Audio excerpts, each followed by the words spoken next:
Assalamualaikum warahmatullahi wabarakatuh. Perkenalkan, kami dari kelas 10 IPA 2, kelompok 6, materi Kerajaan Mataram Kuno. Sebelum lanjut ke materinya, izinkan kami memperkenalkan diri terlebih dahulu. Saya Kalisa Fatia. Saya Kezia Dwi Putri Patricia. Nama saya Zahra Fuan Apriani dari kelas 10 IPA 2. Penjelasan singkat tentang Kerajaan Mataram Kuno. Kerajaan Mataram Kuno adalah kerajaan yang dikenal dengan sebutan Mataram Hindu. Kerajaan ini berdiri sejak awal abad ke-8. Pada awal berdirinya, Kerajaan Mataram Kuno berada di Jawa Tengah. Akan tetapi pada abad ke-10, pusat Kerajaan Mataram Kuno berpindah ke Jawa Timur. Mataram Kuno dikelilingi oleh pegunungan yang di tengahnya mengalir sungai-sungai besar. Di antara gunung-gunung tersebut, terdapat gunung berapi yang sering meletus. Hal ini yang mengakibatkan Kerajaan Mataram Kuno berpindah ke daerah Jawa Timur. Kerajaan ini sebenarnya mempunyai dua corak agama yang dianut dalamnya, yaitu Hindu Siwa dan Buddha Mahayana. Kehidupan politik. Sesudah Panangkara meninggal, Kerajaan Mataram Kuno terpecah menjadi dua. Kerajaan Mataram Kuno bercorak Hindu meliputi Jawa Tengah bagian utara, dan Kerajaan Mataram yang bercorak Buddha meliputi Jawa Tengah bagian selatan. Kehidupan politik yang kedua, Kerajaan Mataram Kuno dipersatukan kembali dengan perkawinan politik Rakai Pikatan dari dinasti Sanjaya dengan Pramodawardhani dari keluarga Sailendra. Yang ketiga, raja terbesar Kerajaan Mataram Kuno adalah Raja Balitung. Dengan Raja Balitung, Kerajaan Mataram Kuno mencapai masa kejayaannya. Dia banyak membangun candi dan prasasti. Contoh kompleks Candi Prambanan, Daksa, Tulodang, dan Wawa. 4. Empu Sendok memindahkan pusat pemerintahan Kerajaan Mataram Kuno ke Jawa Timur karena serangan Kerajaan Sriwijaya yang diperintah oleh Bala Putra Dewa. Selain itu, karena seringnya gunung berapi meletus, turut mendorong pemindahan ini. Kehidupan sosial Kerajaan Mataram Kuno. Kehidupan sosial budaya Kerajaan Mataram Kuno ini dikategorikan sangat teratur. Kehidupan sosial dipengaruhi oleh sistem kosmologi, yakni suatu kepercayaan bahwa dunia manusia sangat dipengaruhi oleh alam. Oleh sebab itu, maka wajib untuk menjalin keserasian baik itu sesama manusia maupun manusia dengan alam. Sistem kosmologi ini menjadi rakyat patuh pada rakyat yang dianggap sebagai penjelmaan dewa, sementara raja memerintah dengan arif dan bijaksana.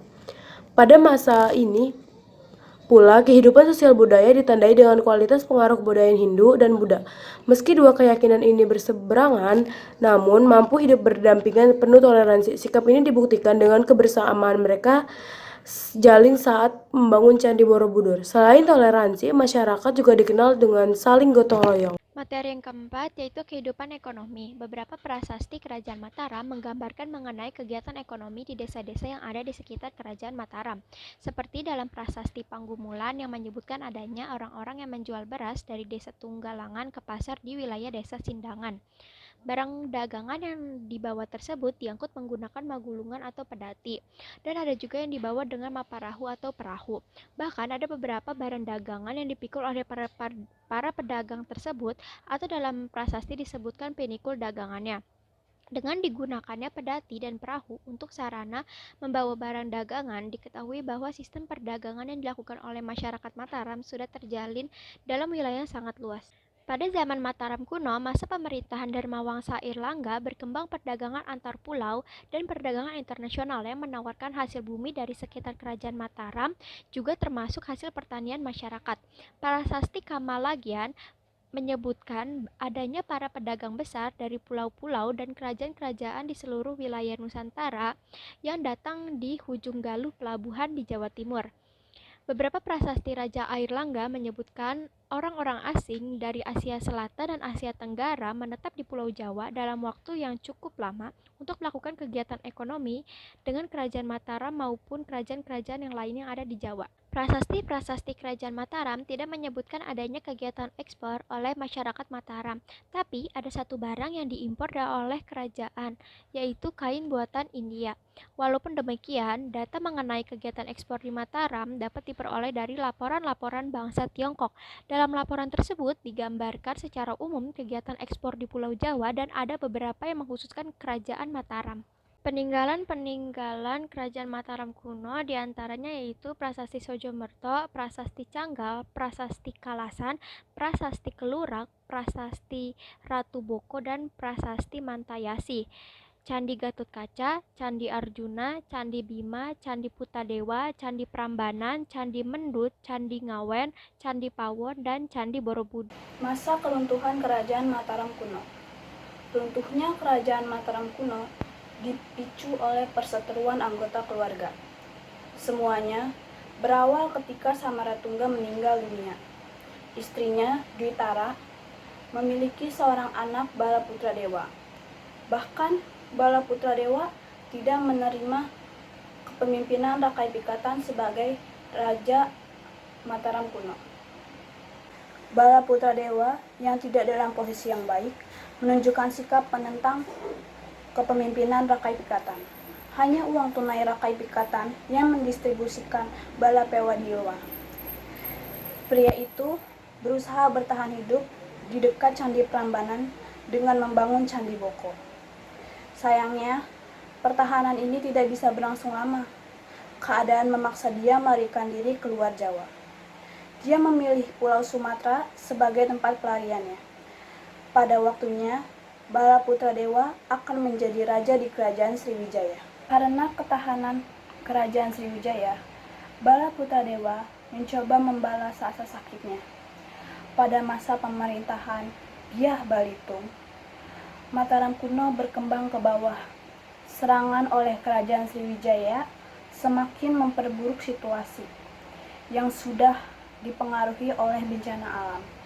Kerajaan Mataram kuno.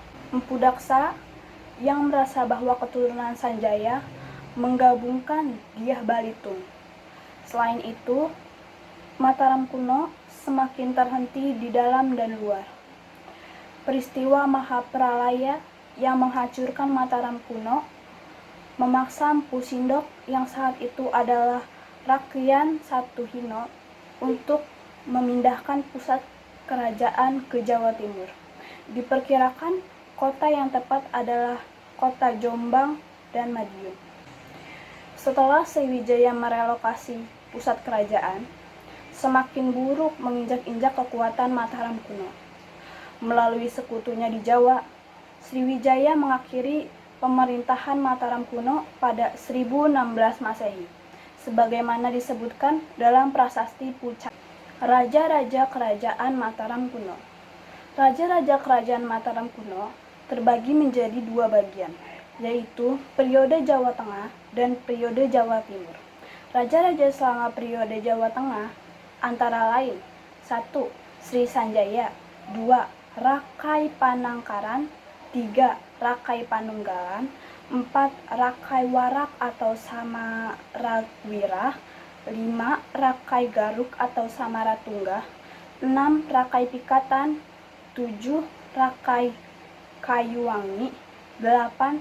Sri Jayakirtivardhana, 9. Rake Panuwangan, 10.